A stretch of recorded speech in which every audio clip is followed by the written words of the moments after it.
God bought you with a price and you are not of your own.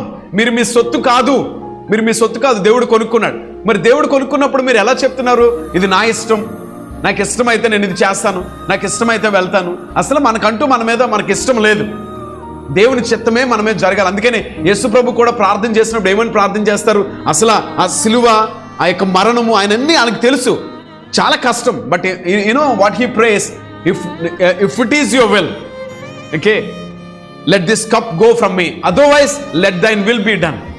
కదా, నీ చిత్తమైతేనే ఈ యొక్క పాత్ర నా ఎదురు నుంచి తొలగించి, నీ చిత్తమైతే, నీకు ఇష్టమైతే, నీ ఇష్టం కాకపోతే ఈ పాత్ర నేను తాగుతాను. ఇప్పట్లో కూడా తండ్రికి ఒక ఇష్టం ఉంటుంది, ఒక చిత్తం ఉంటుంది. ఆ చిత్తాన్ని నువ్వు నేను ఏం చేయాలంటే లోబడి, ఓకే లార్డ్ ఐఎమ్ విల్లింగ్ అని మనం అన్నినప్పుడు ఏం చేస్తాడో తెలుసా, మనం ఎప్పుడు కూడా స్టాగ్నెంట్ క్రిస్టియన్స్గా ఉండకుండా రెజరక్షన్ పవర్తో నింపబడి నడిపించే క్రిస్టియన్స్గా ఉంటాం. ఆమేన్.